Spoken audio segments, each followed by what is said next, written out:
Hola, hola. Bueno, pues he decidido grabar este video porque últimamente estoy muy aficionado a un autor, es un autor húngaro. Lo conocí como muchos de ustedes quizás lo conocieron porque ganó el Premio Nobel de Literatura en el 2025. Entonces, es un autor, pues primero con un nombre muy difícil de aprender, pero segundo, me llamó muchísimo la atención por qué se ganó el Premio Nobel de Literatura esta persona, este hombre. Entonces empecé a buscarlo, empecé a googlearlo. Nunca había leído absolutamente nada de él, incluso pues no sabía absolutamente nada de su literatura y empecé a conocerlo por allí, ¿cierto? Me he leído hasta este momento 3 libros de él, eh, y me faltan leerme un montón más porque también es importante tener presente que los libros de este autor en español no son frecuentes de conseguir, ¿cierto? No son realmente los más fáciles de traducir, me imagino, desde el húngaro al español. Y pues, bueno, no son fáciles en general.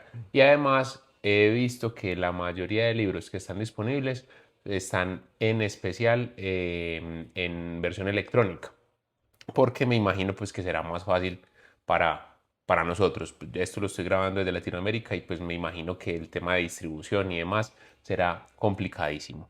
Entonces, bueno, esto que estoy grabando lo quiero titular La belleza de las ruinas, y ahorita vamos a ver por qué lo titulo La belleza de las ruinas. Es una especie de, puede decirse, de tertulia.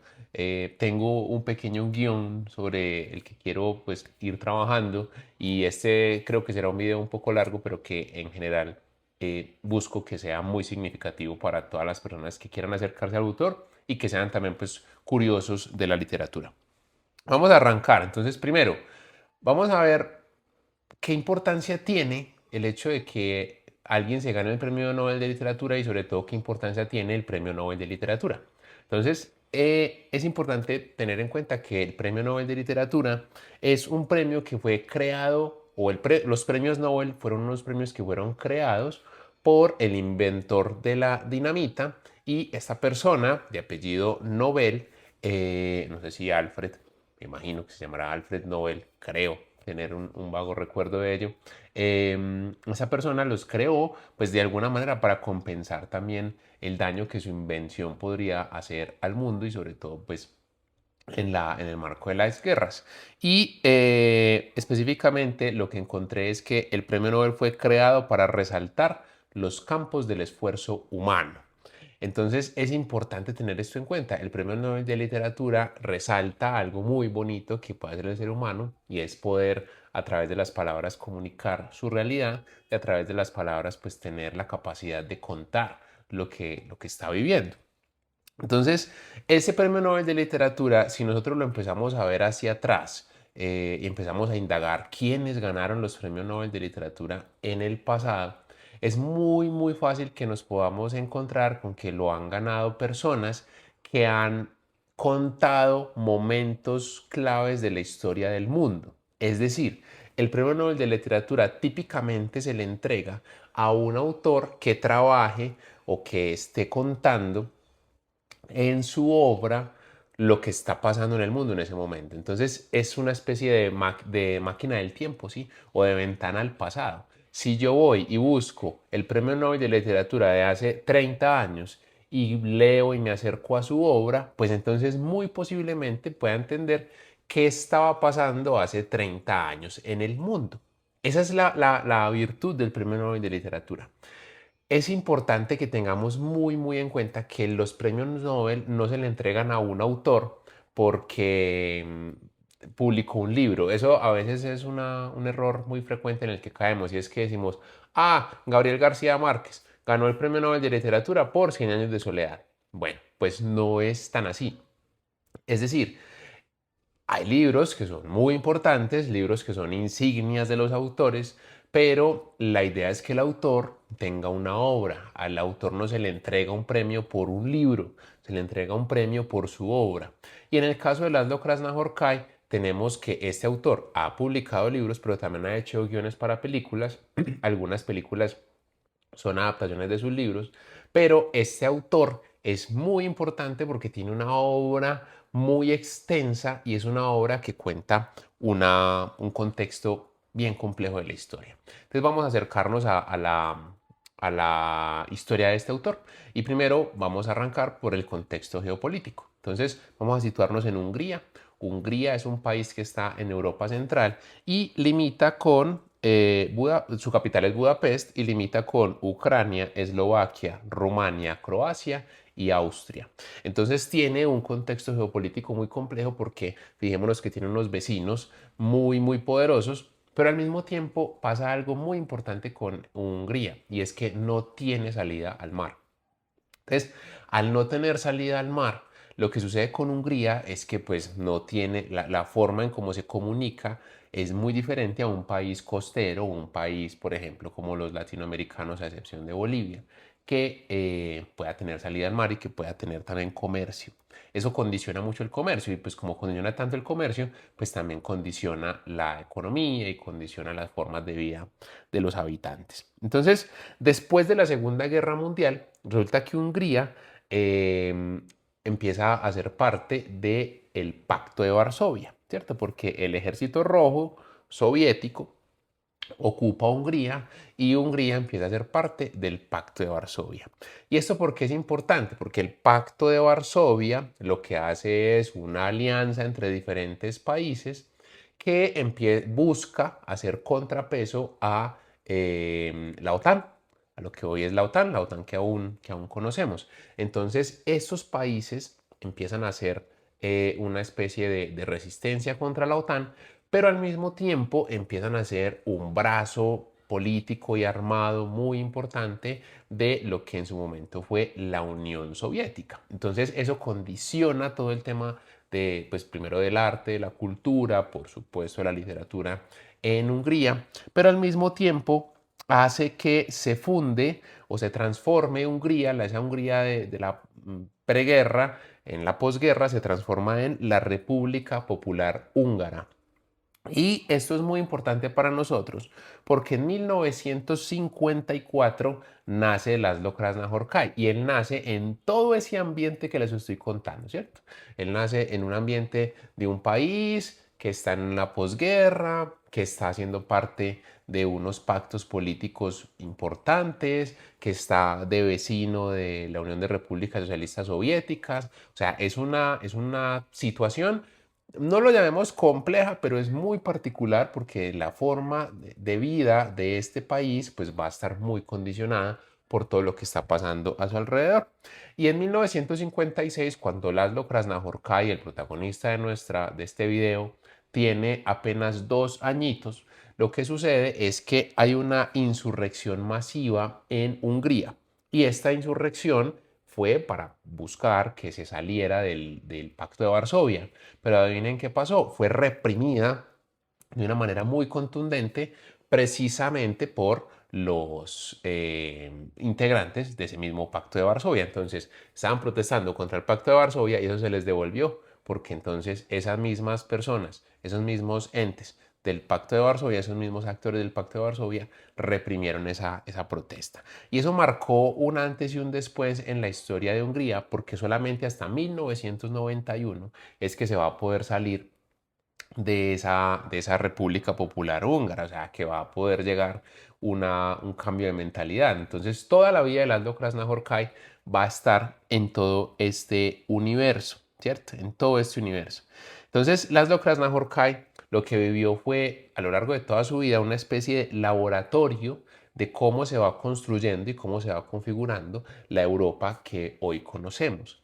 Entonces, él conoce absolutamente todo eso, pero esa construcción está trazada por guerras, dictaduras, desencantos, socialismo, llegada del capitalismo. Es una convulsión, es un montón de cosas que le empiezan a pasar a Laszlo Krasznahorkai a lo largo de su vida. Entonces, realmente el universo que él nos plantea Es un universo oscuro, es un universo difícil, es un universo en donde no hay buenos, pero tampoco hay malos.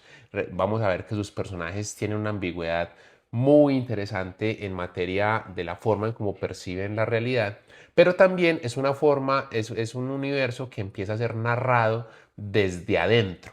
Desde adentro es que Laszlo Krasznahorkai nos empieza a contar y ambientar sus historias. Entonces, cuando la Academia Sueca, ahora vamos a dar un salto al 2025, cuando la Academia Sueca le entrega el Premio Nobel de Literatura a Laszlo Krasznahorkai, dice en la designación, que todos vimos o que podemos buscar también en las redes sociales, dice que su obra es un testimonio de la obstinación del arte ante las adversidades del mundo.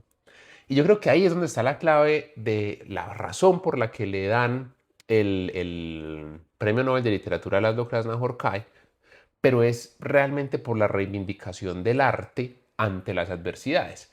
Es decir, cuando nosotros estamos en una adversidad, estamos en un problema, estamos en una soledad, siempre el arte va a estar ahí. La literatura, el teatro, el cine, la pintura, la música, la poesía, siempre van a estar ahí como un recurso.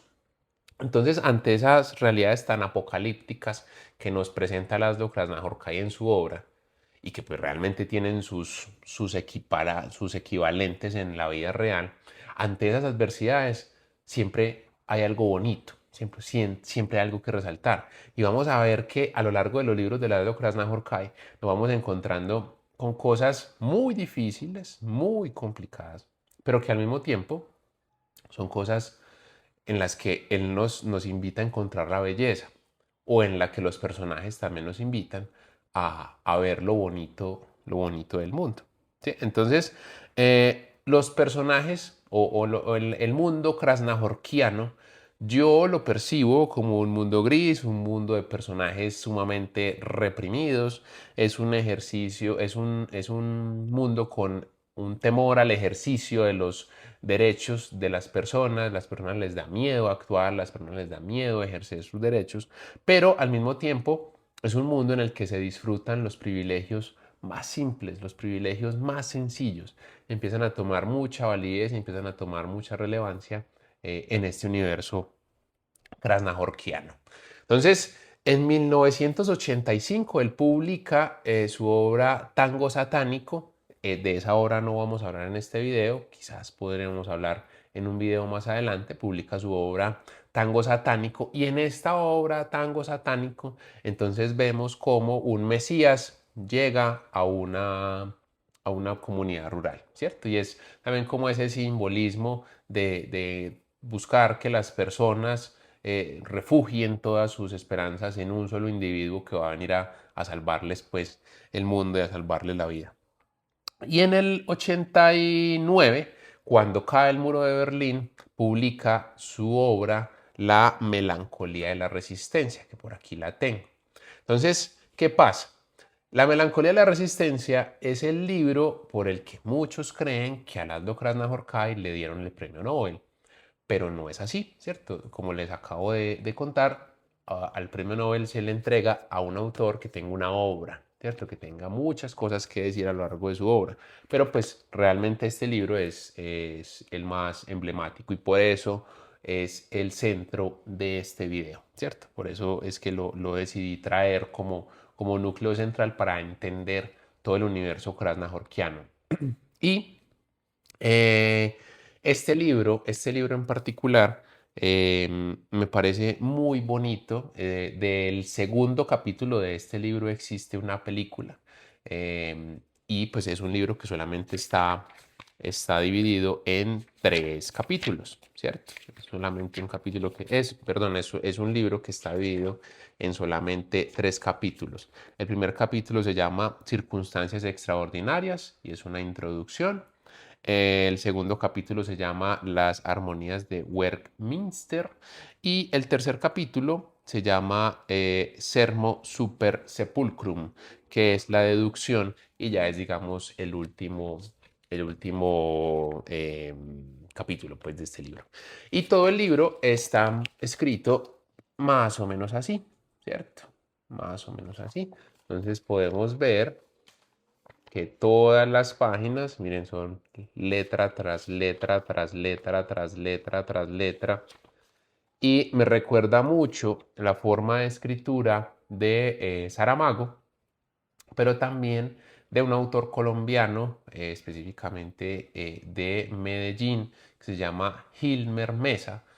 Para quienes no conozcan su obra, los invito a leerla, en donde pues es texto, ¿cierto? Son párrafos enteros, son frases eternas, y lo que dice Gilmer Mesa, por ejemplo, de las razones por las cuales él escribe así, pues además de ser su propio estilo, es porque la vida no tiene puntos aparte.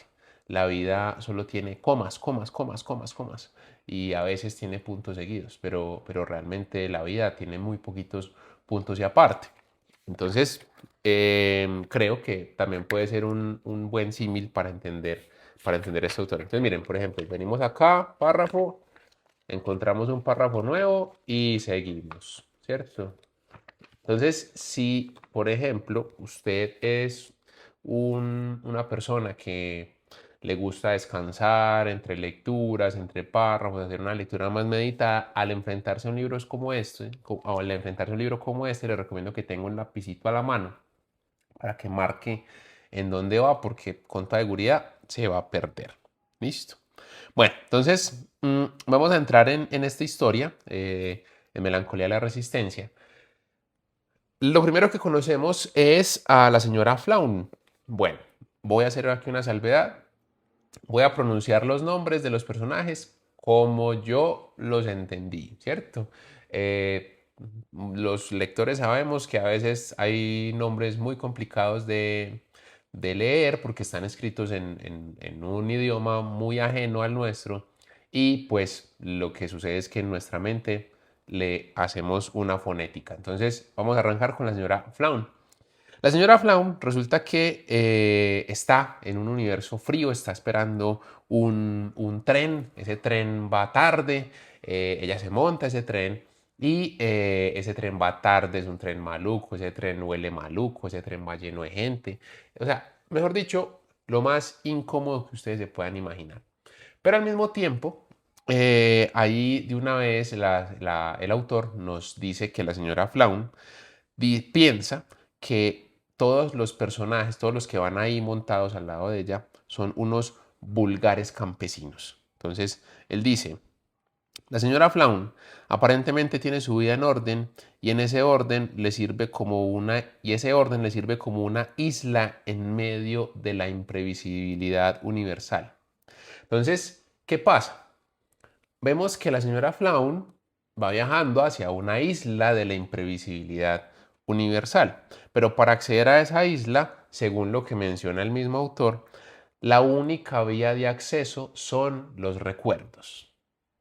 ¿Listo? Entonces, la señora Flaun va hacia su propia isla, ¿cierto? Su isla de orden y su isla que está en medio de la imprevisibilidad universal. O sea que, ¿en dónde está una isla? Pues en medio del mar.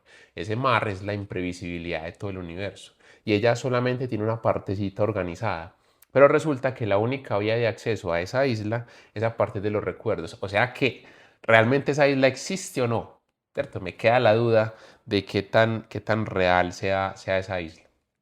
Y durante ese viaje en el tren pasa algo muy concreto que nos empieza a ayudar a entender que el mundo se está pues desordenando, ¿cierto? Y es que a la señora Flaun se le rompe o se le sale un broche de su sostén y pues por lo tanto es una situación embarazosa para ella. Entonces ella va al baño a buscar pues organizarse su sostén, pero uno de los pasajeros de ese tren interpreta ese acto como un acto de seducción, ¿cierto? Cree que la señora Flaun se desabrochó el sostén a propósito para que él lo viera y entonces se fue para el baño como una forma de incitarlo a tener sexo en el baño. Entonces, ¿qué pasa ahí? La señora Flaun está en el baño. La verdad, yo pensé que algún tema de abuso sexual iba a pasar allí, sobre todo conociendo el universo tan oscuro de las Locras Nahor Kai.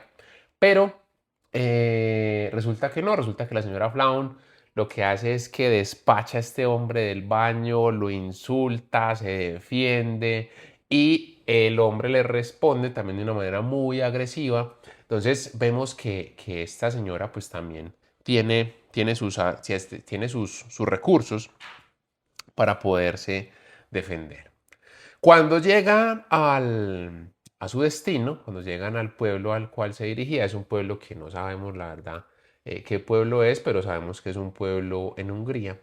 Resulta que la luz se había ido, ¿cierto? La luz se fue. La luz es muy importante en el universo krasnahorkiano, porque la luz también nos habla de la verdad, ¿cierto? La luz nos habla de la verdad. Entonces, la luz de ese pueblo se había ido, era de noche, recordemos que la señora Flaun llegó tarde, y todo el pueblo estaba en silencio, todo estaba en una absoluta calma. Pero esa calma fue rota por un contenedor de latas de zinc gigante que venía arrastrado por un tractor. Yo creo que todos, bueno, o muchos hemos escuchado un tractor. eh, Hace mucha bulla, ¿cierto? Un tractor es muy, muy, muy ruidoso.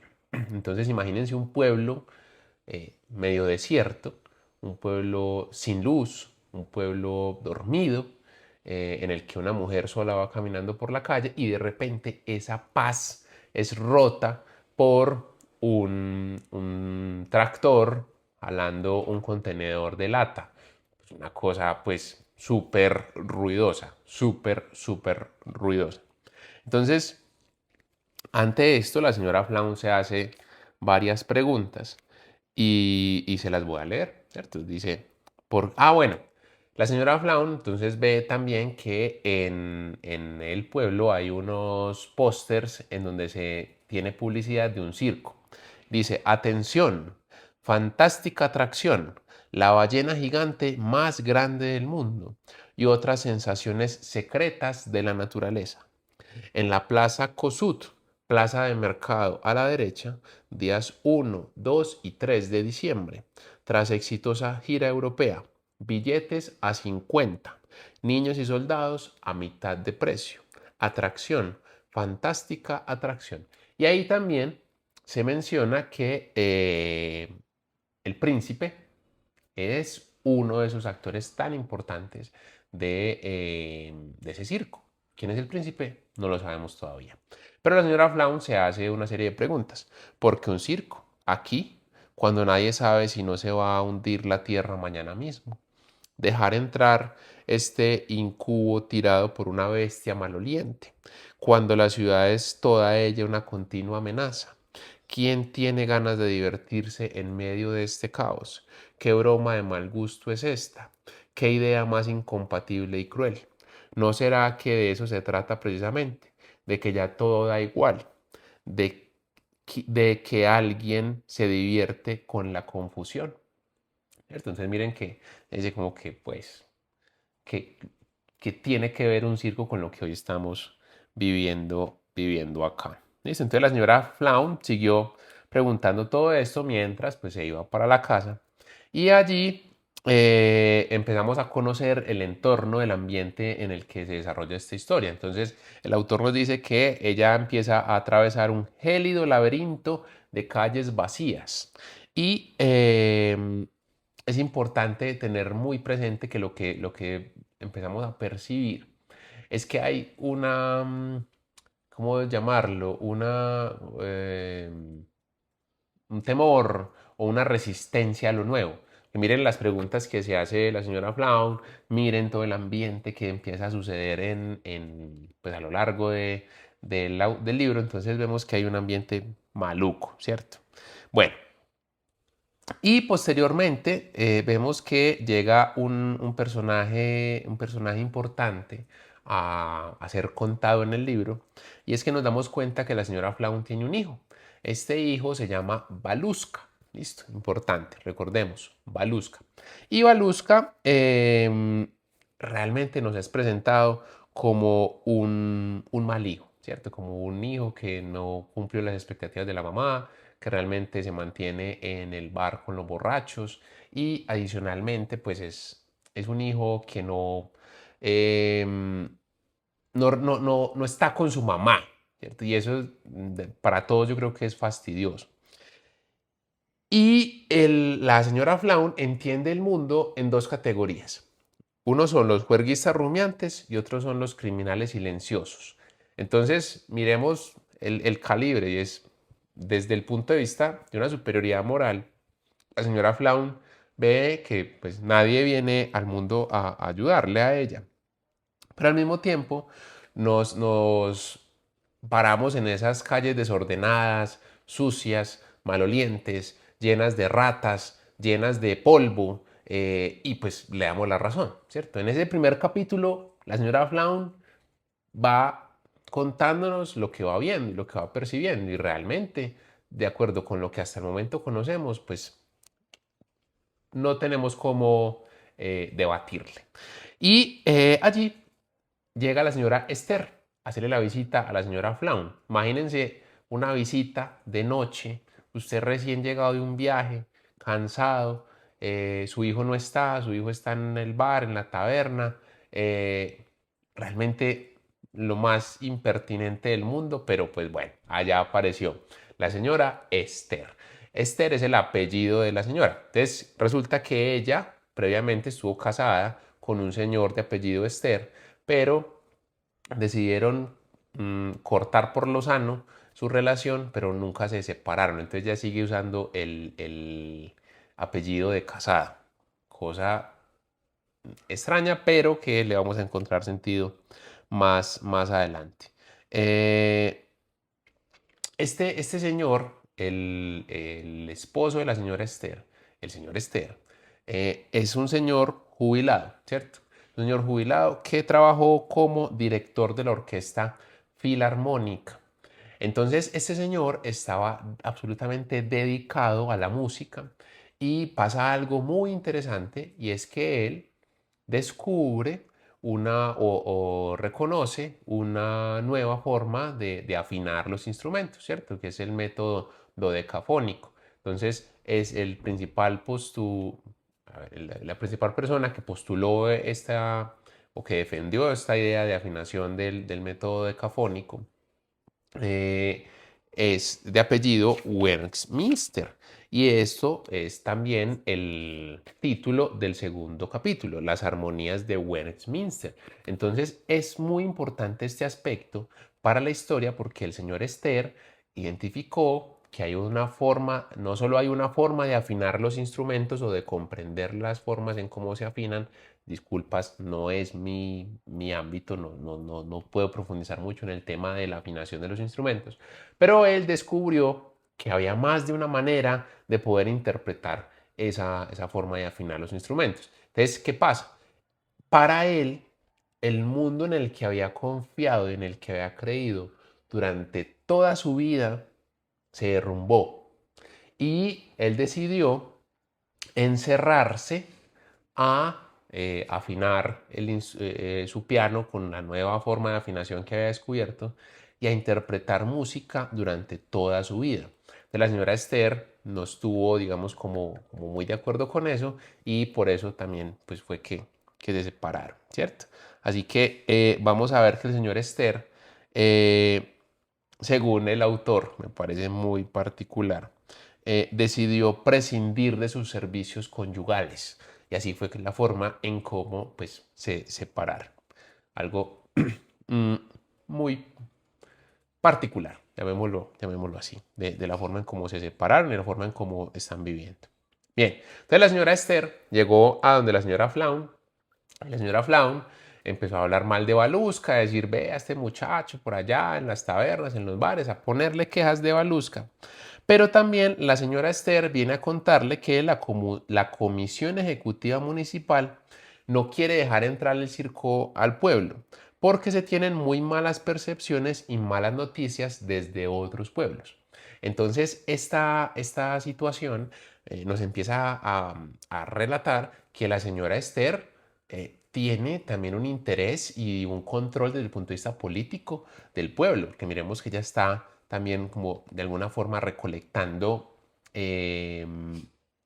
personas que estén afines a las causas que ella está que ella se está defendiendo, ¿cierto? Y se cierra el primer capítulo de 3 en total con esta situación, ¿cierto? Y es que la señora Esther nos va dejando ver su posición, ¿cierto? Y el poder que tiene. Entonces ya vemos a Baluska, vemos a la señora Flaun, la señora Esther y al señor Esther. Son como esos actores o esos personajes que ya empezamos a identificar y que van a ser trazadores.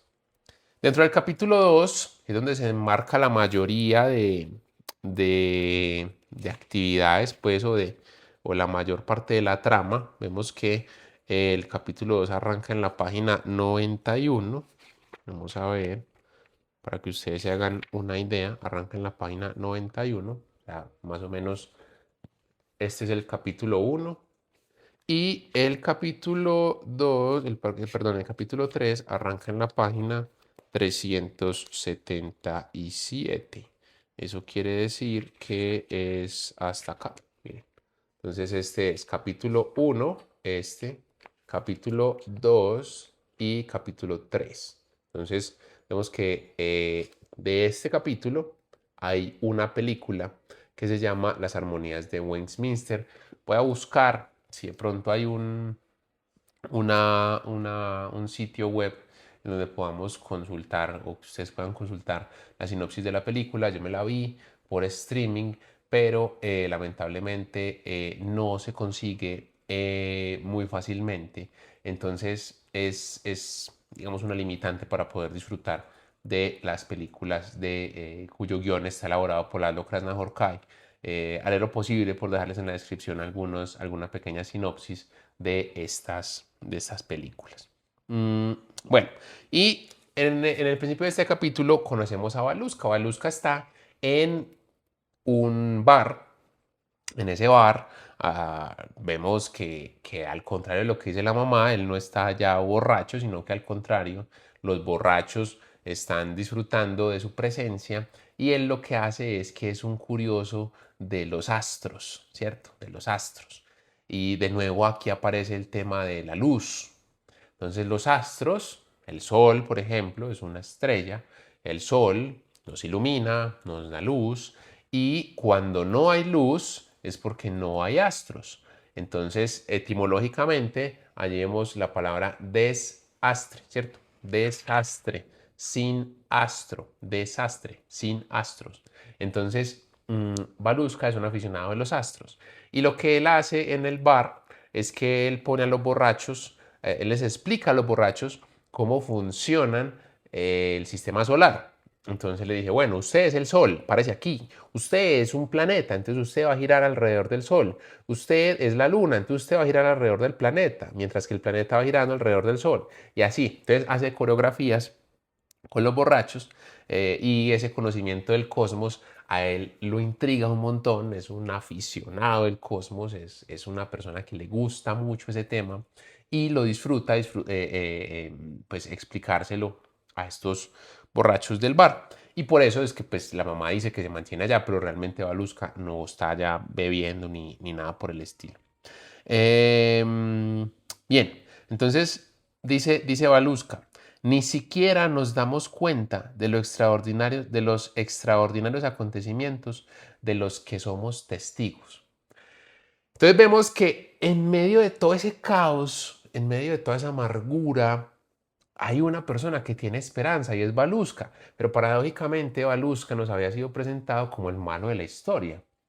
Entonces, eso me parece encantador del universo krasnahorkiano, porque no hay buenos 100% buenos y no hay malos 100% malos.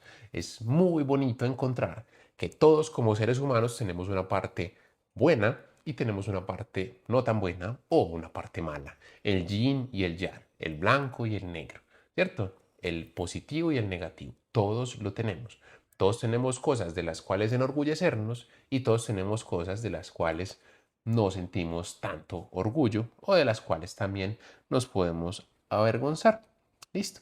Entonces Baluska trabajaba repartiendo cartas como cartero y aquí les voy a leer un pequeño fragmento para que conozcamos un poco más este personaje. Dice, como era incapaz de establecer una diferencia sustancial e ineluctable entre su vida y la de los otros, él habitaba, en el sentido más estricto de la palabra, toda la ciudad, desde la carretera de Nayibarat hasta la fábrica de leche en polvo.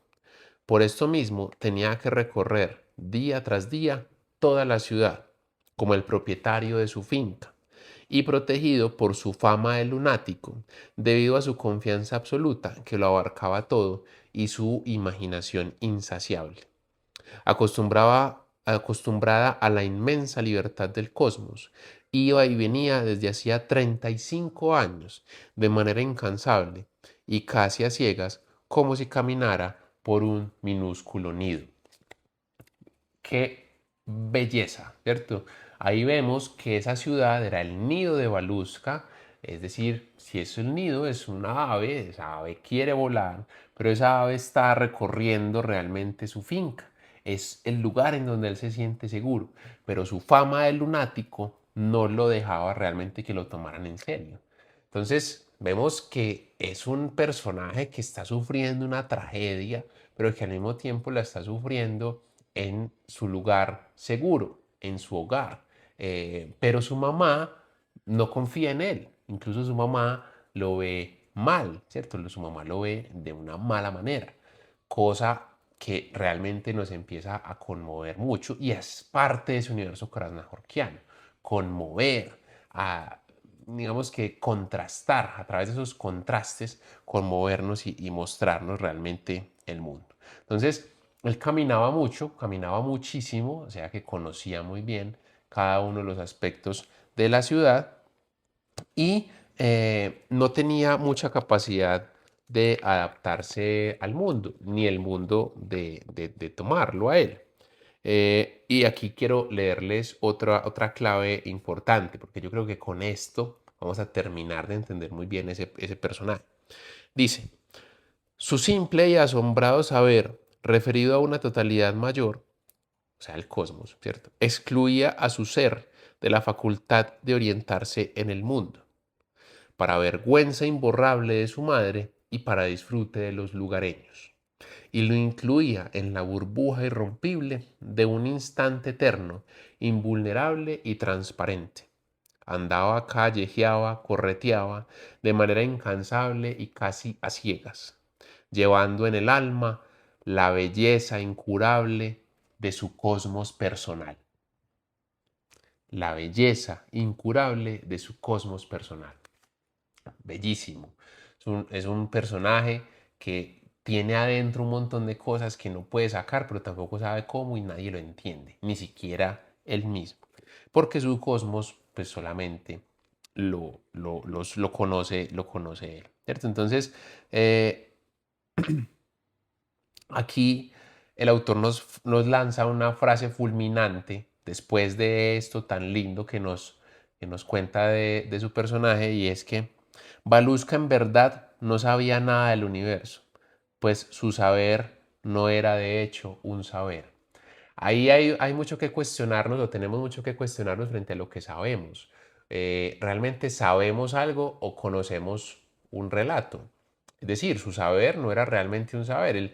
Él conocía lo que le habían contado del cosmos, pero ¿qué sabía realmente del cosmos? Lo que le habían contado y lo que ponía a hacer a los borrachos en el bar. ¿Cuántas cosas de las que hoy sabemos son realmente un saber? ¿Y cuántas cosas de las que hoy sabemos no son un saber, sino que simplemente es memorizar algo? Entonces, la llegada de ese circo cambió absolutamente todo, porque con el circo se rompió todo el orden que estaba establecido. Ese circo llegó a mostrar una ballena gigante disecada. Es un pueblo de Hungría, recordemos. Y recordemos que ella les había contado que Hungría no tiene salida hacia el mar. Entonces, ver una ballena es algo muy, pero muy ajeno a las personas, y pues ver una ballena es algo que es impensable para muchas de las personas que están en ese pueblo. Entonces, ver una ballena disecada en un circo es algo que está salido de toda lógica para los habitantes de ese pueblo. Y cuando el personaje Balusca se da cuenta que este circo llegó, corre y va y le cuenta a el señor Esther. El señor Esther estaba también confinado en su casa, recordemos, tocando su piano, pero el señor Esther realmente no le llama para nada la atención salir y pues realmente su universo es otro universo totalmente diferente.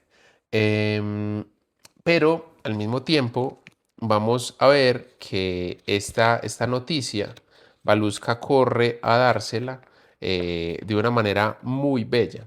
Y en especial esta manera en como Baluska va y le cuenta esto al señor Esther, es un derroche de literatura, es un derroche de arte de Laszlo Krasznahorkai para contarnos lo que está pasando.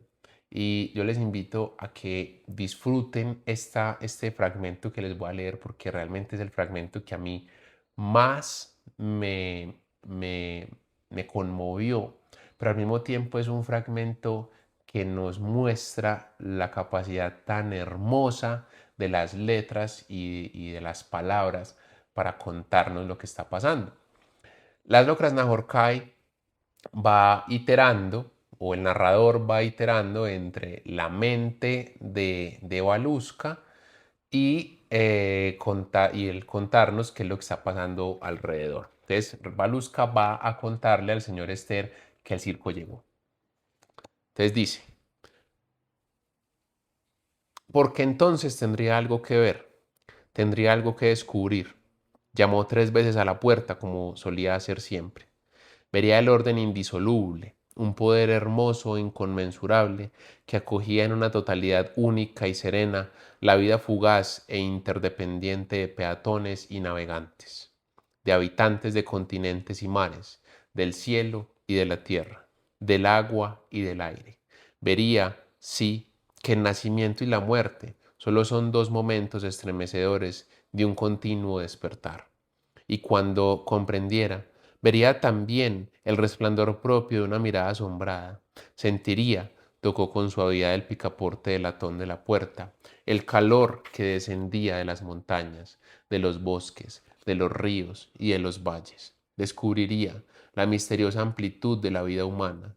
Entendería por fin que las ataduras irrompibles que lo ligaban al mundo no eran cadenas ni condenas, sino la persistencia del sentimiento inextirpable de tener un hogar, y encontraría también la maravillosa alegría inherente al hecho de participar, de cooperar y de estar rodeado por todo, por la lluvia, el viento, el sol y la nieve, por el vuelo de un pájaro, por el sabor de una fruta, por el perfume de un prado, e intuiría que sus temores y amarguras no eran más que pesos y lastres en el globo ascendente de las raíces vivas de su pasado y de las expectativas seguras de su futuro.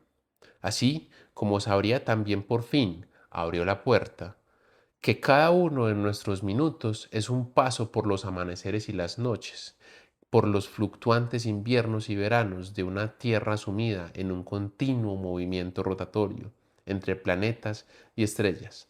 Entró con la maleta y parpadeando se detuvo en la penumbra.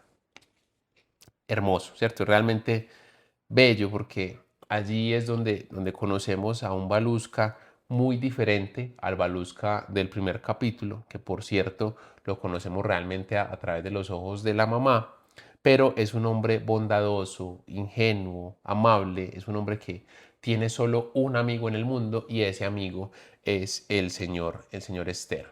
Entonces, realmente Baluska lo que hace es que quiere muchísimo al señor Esther, es muy bondadoso con él, lo atiende cada vez que el señor Esther así lo requiere y al mismo tiempo el señor Esther le retribuye ese amor, ese afecto que Baluska le da con comprensión, con refugio. Baluska no vive con él, pero es una forma de refugiarse. También Baluska en el señor Esther es importante para ambos. Mm, Bien, dentro de la comunidad, ya lo vimos desde el primer capítulo, hay una inconformidad con el circo y mm, la señora Esther funda un movimiento que se llama Patio Limpio, Casa Ordenada. Es liderado por la señora Esther y la señora Esther encuentra la forma de manipular a Baluska y esa energía que tiene Baluska y esa sí, buena disposición que él tiene para que vaya y espíe a los del circo. Y pues como Baluska le gusta tanto el circo, está tan metido en todo, lo conocen en todas partes, entonces le tienen muchísima confianza. Y allí vamos a ver que el príncipe es un personaje realmente malvado, es un personaje que quiere manipular, es un personaje que el circo trae, pero realmente no es un personaje de asociación ni de trabajo, sino de disociación y de división entre las personas. Y Baluska es testigo cuando el príncipe dice lo siguiente: piensan porque tienen miedo, y el que tiene miedo no sabe. A él le gusta, dice él, que todo acabe en ruinas. En las ruinas está dentro la construcción. Así también la mentira y el engaño, como el hielo y el aire, y así. Esta forma de narrar, ¿cierto? ¿Por qué estaban diciendo de él, ¿cierto? ¿Por qué lo estaban diciendo en tercera persona? Porque el príncipe no habla el idioma de ese pueblo. Entonces, el que está hablando es el traductor del príncipe. Entonces dice, piensan porque tienen miedo. Y hay algo clave acá, que por eso llamo a este video de esta manera, y es que dice, en las ruinas está dentro la construcción. Es decir, las ruinas, antes de ser ruinas, son una construcción.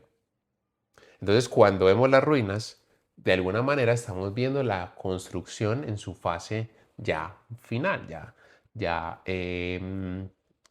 sí, ya como la fase final de una construcción, ya en su etapa ya de destrucción total. Pero es como ver la muerte de una construcción. Entonces vemos que si la construcción en la sociedad, ¿dónde está las ruinas de la sociedad? ¿Por qué pienso esto? Por la historia que les conté y el contexto geopolítico del mismo autor. Entonces, cuando Baluska escucha hablar al príncipe, eh, evidencia que las cosas en las que había creído y la bondad del circo y el asombro del circo realmente no eran lo que él pensaba. Eh, Vemos que empieza a surgir algo en Baluska y es que empieza a unirse mucho con los del circo, ¿cierto? A juntarse mucho con él. Y empiezan a pasar cosas muy raras en el pueblo. Se metieron al hotel, se robaron todo el trago. Baluska después aparece tomando trago con los del circo. El señor Esther es manipulado por la señora Esther para que salga de la casa, vaya y hable allá con los del circo y con los de ese movimiento Casa Limpia, Patio Ordenado, se llama así, ¿cierto? Patio Limpio y Casa Ordenada. Y pues empiezan a surgir una serie de circunstancias que detonan en un caos total en ese pueblo, ¿cierto? Un caos total en ese pueblo. Ahí me estoy brincando un montón de detalles para que también se sientan motivados a leer este libro. Pero resulta que hay una horda de personas que está destruyendo el pueblo. Entonces lo que hace el señor Esther es empezar a clavar maderos para sellar todas las entradas a su casa, para encerrarse todavía más en su casa, pero deja una opción cerrada digamos, pues, para entrar, para que Baluska pueda entrar, para poderlo refugiar de todo ese montón de personas de las cuales pues, están destruyendo el pueblo, entonces de las cuales él se está refugiando. Entonces, él deja una puertecita o digamos, una posibilidad para que él pueda entrar. Pero se da cuenta que primero lo hizo mal, clavó mal estas tablas, pero por otra parte también se da cuenta que Baluska no llega y el señor Esther sale y empieza a buscar a Baluska, empieza a buscar desesperadamente por todas partes, empieza a buscar empieza a indagar por él, empieza a preguntar por él, empieza a buscarlo por todas partes, pero Baluska no aparece. Baluska no aparece y la razón para la que no aparezca la vamos a conocer más adelante, pero el señor Esther, con una profunda tristeza y con un profundo dolor, llega a su casa huérfano de Baluska y lo que hace es afinar su piano con la afinación tradicional que había tenido y empezar a interpretar una pieza realmente melancólica de Chopin. Se las dejo por acá en la descripción. Eh, pero es una pieza hermosa, es una pieza bellísima, pero al mismo tiempo, si la escuchamos con mucho cuidado, es una pieza muy melancólica que nos empieza a contar y nos empieza a hacer una idea del profundo dolor con el que él asume que Baluska no volverá más. ¿Y dónde estaba Baluska? Baluska estaba en esa horda de personas que estaban acabando con el pueblo. Así es. Allá estaba Baluska, Baluska que se va a convertir en una especie de héroe. Vemos la oscuridad, ¿cierto? La oscuridad de su personaje. Eh, y vemos que Baluska participó en esa destrucción del pueblo, en ese desastre, ¿cierto? En ese desastre que se fundamentó allí. Y el libro termina con Baluska en el hospital mental, tildado de loco, bajo un tratamiento psiquiátrico en régimen de recuperación, y termina con la muerte de la señora Flaun. Los invito a que lean con mucho detalle el libro, y al final van a ver que la última frase del libro es espectacular. Es espectacular después de hacer una descripción exhaustiva desde el punto de vista bioquímico de qué es lo que le va a pasar a la señora Flaun. Laszlo Krasznahorkai nos tira en la cara una frase, que cierra por completo la historia de este libro. Em, Bien, ese es, digamos, la melancolía de la resistencia. Y para rematar un poco el conocimiento de este autor, eh, quisiera hacer una breve referencia al discurso que pronunció cuando recibió el premio Nobel, ¿cierto? Empezamos este video hablando del premio Nobel y cerramos hablando del premio Nobel. Él en su discurso habló mucho, pues muy fiel a su estilo, un estilo enrevesado, un estilo complejo. Habló sobre los ángeles. Y él dice en el discurso: ustedes me ven aquí, pero yo no estoy aquí, yo estoy dando vueltas en mi casa. Y habla de los ángeles, porque de acuerdo con la angeología, los ángeles se expresan verbalmente o leen directamente una tira de papel que les ha dictado alguien superior. Es decir, que los ángeles nos cuentan también la fuerza de las palabras y la importancia que tiene el texto escrito para las personas. Em, entonces los ángeles le dan un significado extraordinario pues a estos elementos. Pero los ángeles también, debido a sus apariciones tan infrecuentes, nos permiten deducir que existe un cielo. Entre las palabras nos permiten deducir que existe un cielo. Los ángeles no sé cuáles son, no sé si son los libros, no sé si son las palabras, no sé cuáles serán los ángeles, pero los ángeles nos permiten deducir la existencia del cielo. Pero también él habla en su mensaje, en su discurso, del cual también les puedo dejar el link por acá, de que los ángeles, no, los nuevos ángeles no tienen mensaje. Los nuevos ángeles no tienen mensaje. Y eso es algo también muy llamativo. Él habla de Elon Musk, habla de políticos, habla de políticos reconocidos, de personas reconocidas y famosas en este momento, pero lo que nos dice también en ese discurso es que, sobre los humanos, nos dice que a pesar de haber sobrevivido a nuestra propia extinción, comenzamos a creer en la nada absoluta. Y gracias a los dispositivos que el mismo humano creó, se destruyó la imaginación y ahora solo queda la memoria a corto plazo. Bueno, realmente creo que nos llama mucho la atención y es cuál es nuestra capacidad de memoria a corto plazo, no solamente por las cosas cotidianas que hacemos, que estoy seguro que está muy disminuida cuando a veces vamos a la tienda a comprar algo y se nos olvida lo que tenemos que comprar. Pero cuál es la capacidad también que tenemos de memoria a corto plazo para recordar quiénes somos, qué queremos, hacia dónde vamos y sobre todo pues para conservar esos elementos claves de la esperanza. Que esa esperanza pues obviamente es pensar en un futuro mejor. La esperanza siempre está puesta en el futuro, la esperanza siempre está puesta en algo de más adelante, pero cuál es la capacidad también que tenemos de hacer esa apuesta y sobre todo de romper o de soportar la melancolía de lo que teníamos, ¿cierto? De la resistencia a ir por cosas nuevas, por apego a lo que ya teníamos, como pasó en este pueblo de Hungría a través de esta historia, que espero de verdad haber causado curiosidad para que se la puedan leer, porque a lo largo del libro hay mucho detalle sobre la forma en cómo se puede vivir y se puede resistir parados en el fundamentalismo y parados en el apego a las tradiciones, resistir a lo nuevo y cómo esa resistencia muchas veces también trae consecuencias desafortunadas para los cambios o cómo los cambios a veces también rompen de tal manera las circunstancias en las que vivimos que quizás nos hagan más daño del que pensábamos o le hagan daño a las personas que nos rodean.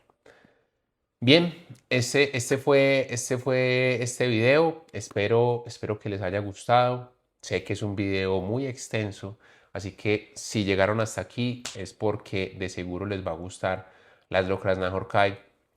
Y pues nada, les invito a que estén muy pendientes de mi canal. Trataré de hacer videos también analizando otras obras, otros autores, videos largos, videos cortos, pero en general pues también buscar acercarnos a la literatura. Es una forma de arte tan bella, tan bonita y que sobre todo nos acompaña a lo largo de nuestros momentos difíciles, alegres, oscuros y luminosos.